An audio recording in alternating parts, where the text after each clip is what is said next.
All right, thank you all for being here. Before we get rolling, I want to wish Coach Kellogg and Coach Eilert good luck as they get started. Men play at home tonight in Coach Eilert's first regular season game, and then Coach Kellogg kicks off his tenure tomorrow night. So wish those guys and those teams best of luck, and when things settle down for us, look forward to getting over there and watching some basketball. Great night on Saturday. Again, I want to thank the fans that were here. I thought it had great energy in the stadium. I said that right after the game, but I want to reiterate that. I thought even in pregame, just a really good atmosphere from man trip to the pregame all the way through. Appreciate that. Definitely is a benefit. You know, this can be one of the tougher places to play in our league. So appreciate our fans. Thought we played very well on offense and defense. Practiced and prepared well. Thought we earned the opportunity to go out and perform like we did on Saturday. And I was happy. We got a lot of guys in on offense and defense. Played a lot of people and get some valuable experience. And I thought some of those guys really did a nice job. Two things really disappointed in. One, it's the penalties, especially the procedure penalties. We haven't had that issue this year. We got to clean that up. And then the second thing is what I'll start with on kind of the recap of the game. Special teams, just very disappointed how we performed on our punt return unit. BYU's punt team had struggled, and we got 0 return yards out of our punt return team. We had 2 penalties on that unit and just played really poor on punt return, and then disappointed in our kickoff. We didn't kick the ball very well. We kicked short kicks with low hang time, which makes it really difficult to cover. And we didn't tackle very well. We didn't fit their return. So disappointed in special teams overall. I thought our field goal team really protected well. Mike continues to be good on field goals. Struggled with kickoffs, but he was really good with field goals and PATs. And then in field goal block team, we continue to get pressure up the middle. I thought we affected the kick that they missed. We just need our core players on special teams to play better.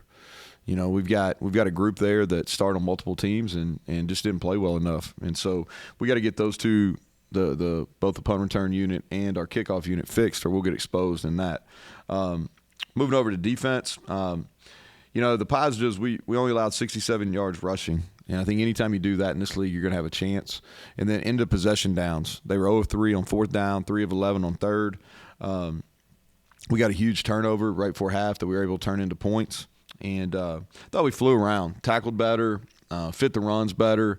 It was good. I thought, very reminiscent of how we played during that 3-game stretch there. We still got to improve our pass rush. I think we ran by the quarterback too much. I thought their kid did a nice job getting the ball out, had a real quick release, and but we got pushed by the quarterback too much. So we got to get that corrected. And our zone drops were better, but we're still off our landmarks, so we still got to be more disciplined in that. And then I thought we had 2 interceptions that hit our hands, and we've had a little bit of an issue on that. We've got to be able to catch those balls. Offensively, the positives: 336 yards rushing, and I forget how many plays we had, but we only had 5 negative yards, the whole game. And that's good. We had 30 first downs, held the ball for 35-plus minutes, really controlled the game there. We've got improvements to make. We got to fix the procedure penalties. The red zone, we had to settle for field goals. The one right before half really didn't have a choice, but the other 2 kind of shot ourselves in the foot. And we were just okay on 3rd down. We've been better. And then the most important thing that we got to continue to work on, we left a ton of pass yards out there. Fundamentally, Garrett's got to get better on some things throwing the football, but we left some passing yards out there. To wrap up that, players of the week, offensive lineman of the week, played extremely well. His best game of the year. Continues to play at a high level, but this was his best game. He graded out 96%, 5 knockdowns, 53 production points. And Zach Frazier was the O-lineman of the week. Special teams player of the week, and this really could be a guy every single week. He plays his position as well as anybody we have on our team, and I think he's one of the best in the country. And that's our long snapper, Austin Brinkman. Was perfect on all his snaps. He's got elite speed and location, and he's as good as anybody in the country. The defense player of the week, we had several guys that could have been our defense player of the week. I thought Lee played well. Lockhart played back the way he was playing early in the year. Ben Cutter played his best game, but this guy really came back strong from not his best performance a week ago. He had 5 tackles and really communicated great, had great energy, and that's Anthony Wilson. Offensive Player of the Week, Jaheim White, 16 carries, 146 yards. And he's been really good with the ball the last 2 weeks, and he played better without the ball, pass protection, run blocking, those type of things. We give a blue collar award. These are guys that may don't show up in the stat sheet, but played really well. Offensively, Brandon Yates played 3 positions in the game, played both guards, played center, came back after getting banged up a little bit early in the game, and he's playing at a high level and he's gotten better every year, but he's made a huge jump since last year. And then the other one on offense was Preston Fox. Really made some difficult catches. The touchdown was special, but just blocked and did a great job on the perimeter. Played almost every snap. And then the two guys on defense, I talked about Ben Cutter. He played his best game. He had a sack, a tackle for a loss, made a tackle on kickoff, and definitely his best game. And then the other guy, this guy's playing his best football of his career, and special teams and on defense, and that's Jalen Thornton. Back-to-back weeks has made plays on the D-line. Scout team players of the week on offense, it was Sean Boyle. He's getting better, and he did a really good job giving those guys a look last week. And then on defense, DJ Cotton, a kid that walked on here that's going to be a player for us on the D-line. And then on special teams, this guy does a nice job. His brother is a high-level swimmer here as well, and that's Derek Burlitz. And so those are the award winners for the week. And so kind of turning the page to Oklahoma. And another week, another really tough test. This time we're going on the road to play one of the top programs in the country, and it's on primetime TV again. It's at one of the top venues in the country to play, and so our guys will be fired up. Great respect for Coach Venables. Went against him a number of times now, and really good person. He's done really good. I think his defensive work speaks for itself, and he's got that program headed in the right direction. When you look at them, special teams wise, what sticks out is their specialists are good. You know, they went out and got some in the portal, and they're really good. Their kicker returns. He's got a strong leg. He's been really good on field goals. They use a right-footed and a left-footed punter, so we have to really pay attention to who's in the game there. They're dangerous at returner. Farouk is a really strong receiver, and he's really good at kickoff return. He's a big kid, but he runs like a running back. A really natural player. Offensively, Levy does a great job. He's been doing it at a bunch of different places now, UCF and Ole Miss and now at Oklahoma. They play as fast as anybody in the country, so alignment's going to be critical. They move their pieces around. You know, Drake Stoops is a guy that he's kind of their jack of all trades. He does a little bit of everything, and he's playing at a high level right now. They're balanced. They're always good up front. I think Bill does as good a job from a recruiting and then developing those guys, and seems like he has a couple NFL players every single year. And their right tackle will be a first-round pick. This is the 4th, and I think this speaks to our league. People don't talk about this probably, but this is the 4th first-round pick on potential first-rounder we're going to play on an opposing team's offensive line, And so, but Bill does a really good job. They're a group that challenges in a lot of different ways with RPOs and in the run and the pass. And then, last but definitely their most important cog is their quarterback. Dylan Gabriel. He's played at a high level. He can run. He's got a really quick release. Kids won, both at UCF and at Oklahoma. So a lot of respect for him. Defensively, they're multiple. They're going to put pressure on you, mix up the coverages. I think that unit takes the personality of their leader, and that's Coach Venables. And they're attacking. You can see that they're enjoying playing for him. They'll mix in some man, some zone. But the one thing they're constantly going to do is get hats to the football. And so, again, big challenge. We're looking forward to get on the road. We've played back-to-back nail-biters versus these guys, and don't expect anything less when we go out to Norman. So with that, questions? Start with some injury stuff. I mean, Doug's status, Hudson's status, and also along with Doug, what has Nick Malone meant in being able to fill in for Wyatt. You're really one stretching week. me right here with these 3 questions at once. Yeah. All right. So I'll try here. let me go. Start with the first one here. You got to remember them first. Yeah, I got it. I'm working on it. So Doug moved around today. We'll know more as the week goes. I think he's questionable, but definitely could play. Okay. And then on Hudson could have played in an emergency in the game on Saturday. He practiced a little bit last week. I don't think he's 100%. So we made the decision that we weren't. He dressed and what could have been ready, but we made the decision not to play him until he gets 100%. He practiced today. We're hopeful that he can really help us. You know, he's big playability, and so we're hopeful that he can play. But he's dealing with an ankle, and you know some of those times they just take a little while. And then Nick has played Malone's played a ton of football for us. You know, that was his best game of his career on Saturday. Really in pass pro in the run game, played really well. And you know he's played now in I think five of our 9 games. Quite a few snaps on the offensive line. He's played in every game, whether at tackle or at tight end. So he's versatile, very smart. Plays on our field goal team, plays on our punt team, and so he's a guy that's positioning himself. Really, he's got an opportunity to go play. You know, after another year, he's got an opportunity to go play at the next level. Tight end leading in receiving, and if it happens here, it'd be the first time in 33 years. You talking about for the year? Yeah, no, I haven't. I say this: we had the Amaro kid at Texas Tech my last year, and he got hurt. He probably would have been our leading receiver that year, but he got hurt, and then he came back the following year for Cliff, and I think he was their leading receiver before he got drafted there with the Jets. But no, this probably not. You know, I'd have to think about it, but right off the top of my head, John, no. He's averaging 12 yards a catch. You're getting the ball down the field to him. Yeah, we're trying to. You know, we tried the other night. He had a great run after a catch on the touchdown. He really mistimed his jump on the first kind of downfield throw we had on the opening drive. Garrett threw a nice ball, and Cole just kind of mistimed his jump for it.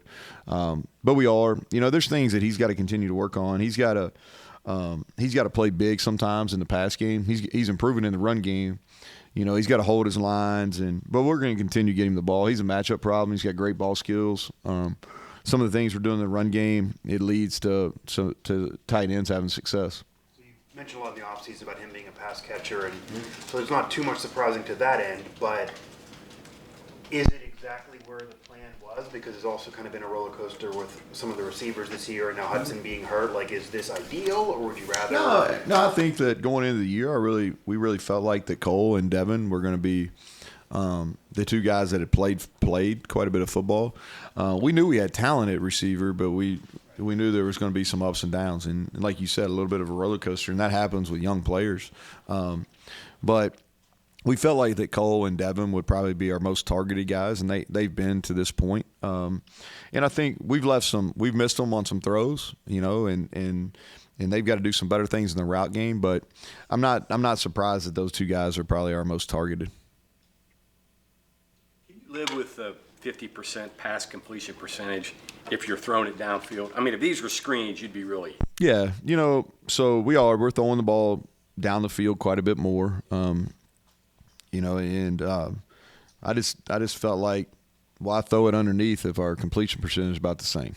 So like I'm just like, let's throw it further down the field, and no, and with that, you know, we are calling more down the field. So now we should be closer to 55 to 60%, and that's the next step for Garrett. He's playing really well. There's 2 things. It's from a fundamental standpoint, you know, like he's got to get his body aligned,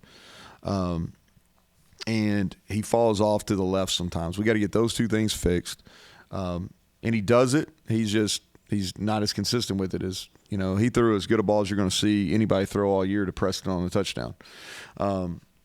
But those 2 fundamental issues he's got to correct, and he's got to correct them all the time. The second thing is he's got to take some of the the heat off. He can throw a changeup every once in a while. You know, like it's a lot of fastballs. So we got to take off. We got to relax on that a little bit. Neal, he picked 14th in the league at the preseason, and asked players about it, and they've all come back and said it's provided a chip on the shoulder, and you're still bringing that up at times. How much was it this summer, and how much do you still use that as motivation? Well, I think motivation's important. I've kind of enjoyed reading some of with the passing of Bob Knight, kind of reading some of his thoughts on motivation. Some of them are simple but true. But I think that it's something that we keep in front of them, because until the year's over, like, we still have something to prove. And it all starts with that. That's what people thought of us. That's what they thought of this program at the start of the year. And we're out to prove that wrong right up until the end. And so that's we're using it as motivation. It's the truth, though. I mean, that's where we were picked. It's not like we're embellishing on that we were picked to finish last, and Oklahoma was picked to finish in the top 3. And so that's what it is. In the sense of motivation, obviously last year, a big win for the program, first time with both in the Big 12, but Oklahoma leaving the conference. This could be the last time for a long time West Virginia has a chance at Oklahoma? Nah, we just got a sour taste in our mouth about the last time we were there. We got beat on a walk-off field goal. Felt like we were in control of the game, and with an opportunity to win it. And we have turned it over on downs, and then they win it late. And so that's really the motivation. I know y'all get, somebody or Tony was asking me about the schedule when it got released last week, and I was like, I don't really care. I don't care who we play in our league, or I don't care if we play all of them or none of them. I don't care that Texas or Oklahoma's leaving. I really don't care, and I don't mean that bad toward Texas or Oklahoma. It's just like, all right, who's in our league? Commissioner's going to take care of that. We're positioned pretty well, and whoever we have to play, hopefully we don't have to do back-to-backs on the West Coast. Other than that, I don't really care. You came into the season and there was a lot of question about your future, yet you played and wound up having a number of freshmen as key members of your team. I mean, the emphasis on playing freshmen, using freshmen, and recruiting freshmen, it was someone whose future is questionable. Talk a little bit about that. Well, I don't think it was anything deep. You just play your best players, and I think you want to, if you have a choice between talent and experience, and I'm not the only coach you'll hear say this, if you have a choice between talent and experience, you're going to take talent, and they're going to take some lumps. There's going to be some lessons, sometimes hard lessons that those young players have to learn, but you want to play talent. And I felt good. I feel really good about our evaluation process, especially at the positions where we've been leaning on young players. And so it wasn't a whole lot of deep thought put into it. Is they got in, some of them here in the spring, some of them in fall camp. It was clear that they were talented. And let's put them in a position where they can have success, where their confidence can continue to grow. And then when we got to really lean on them, let's lean on them. The guys you have, I mean, they're explosive players. I mean, Hudson and Waite. Traylon Ray. Yeah, so if you look at it, mostly offensive skill positions is kind of where we're playing them, and I think that bodes well. We've got to do some things after the season to retain them. That's just the world we live in. But when you look at it, Hudson's a redshirt freshman, and he's not just a feel good story. He's a real player. And then Jaheim White, I'm zero surprised that he's kind of burst on the scene. He's really talented. Traylon Ray, he's doing all this, and he played really well on Saturday, and he didn't even have a spring ball, and he got here halfway through the summer. And so he's going to be a special player here.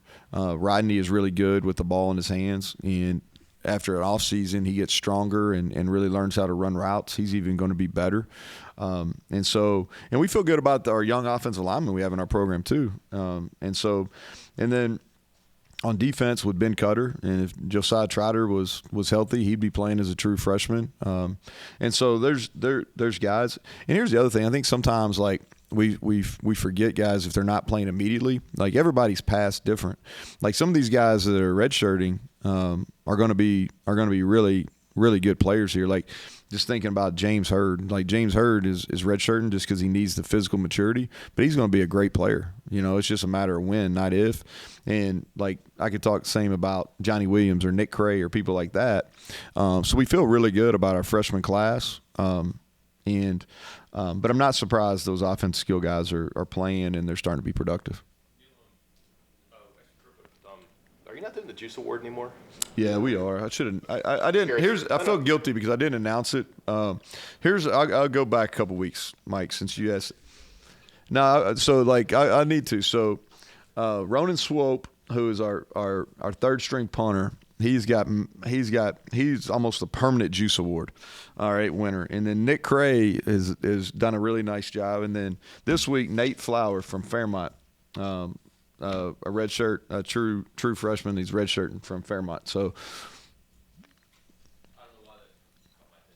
I'm on it. You called me out. You were exactly right. And what I did, I got it written down on my sheet, and I was like, I forgot it last week, so I better not do it this week. But you gave me an opening. Unless some smart aleck. Hold on, Mike. He had a question. Hold on. You get back to it. Yeah. Like the hybrid term for guys like defenders. You think linebackers, safeties, and linebackers, but like.